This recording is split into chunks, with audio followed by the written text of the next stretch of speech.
was expelled from the school festival for causing a disturbance. However, he and his friends later learned that the Kōhei girls planned to remove their heavy makeup to surprise customers with a striking contrast. Determined to return to the festival, the group hatched a plan, with security patrolling the school grounds. Even climbing the walls would get them caught quickly. Iori suggested that if they acted casual and simply walked through the front gate, the guards wouldn't suspect them. Unfortunately, they underestimated the guards' intelligence within moments.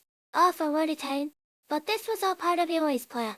While the guards were busy restraining Yu and Yamato who tried to flee, Iori and Noima attempted to slip away. Unexpectedly, before the guards could react, Yu and Yamato grabbed Iori and Noima first because their friendship motto was, "No one gets to sneak off alone." After wasting so much time and still stuck outside, Noima worried that the Kōhei girls might already have been approached by other guys. Then Iori remembered Nanake's task for him, declared that no matter what, he had to get inside. Just then, Azusa happened to pass by and asked what they were doing.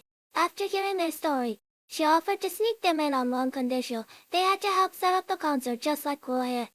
Seeing no downside, they agreed. They assumed that if even Kōhei could handle the work, it must be easy, but they were quickly proven wrong. Watching Kōhei labor tirelessly, Iori remarked how hard he was working for the concert.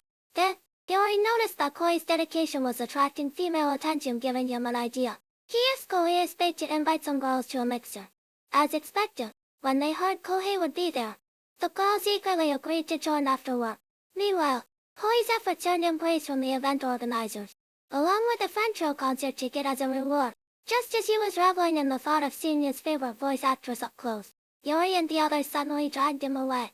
At the mixer, the girls only had eyes for Kōhei. Much to the others' annoyance, they reminded Kōhei that the concert was starting soon and urged him to leave. When the girls realized he was ditching them for a voice actress concert, they reacted with disgust except for Sakurako, who surprisingly told him to go. Before he left, she leaned there, pretending to remove a speck of dust from his clothes, and secretly stole his ticket. With Kōhei gone, the girls finally turned their attention to the others, bonding over mocking Kōhei's hobbies. The guys thought their luck was changing, especially when Sakurako suggested a beach trip during the next break. But then, Iori received a message from Kōhei: "I lost my concert ticket." It turned out Sakurako had pickpocketed it, claiming this would teach Kōhei a lesson and make him grow out of his childish obsession. Expecting the guys to agree, she was shocked when Iori poured a drink over her head. The girls couldn't understand why, after all, hadn't they all mocked Kōhei's interests? But Iori explained, "What you think of someone's hobbies is your own business, but you don't get to take away what they love." Outside the school, they found a distraught Kōhei. Assuming he was upset about missing the concert, they were surprised when he said the staff had still let him in, albeit in the very back row. The moment he saw his favorite idol perform, he felt like he could die happy. The next day, Iori found himself strung up by Seisha. It turned out that to prevent guys from hitting on her, Azusa had told everyone during an interview that Seisha was dating Iori. Meanwhile, Aina brought her friend Kanako to see Kōhei, explaining that Kanako's sister had a gift for him. To his shock, it was a personalized autograph from his favorite voice actress, because Kanako's sister was that very idol and had also been one of the heavily made-up cafe waitresses. Realizing he'd missed a chance to meet her, Kōhei was crushed.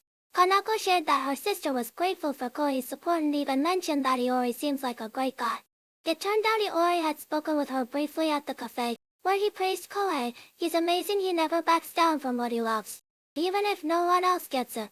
And so, the school festival arc comes to a close. What misadventures await Iori and the gang next? Stay tuned to my channel for the latest updates on the new episode.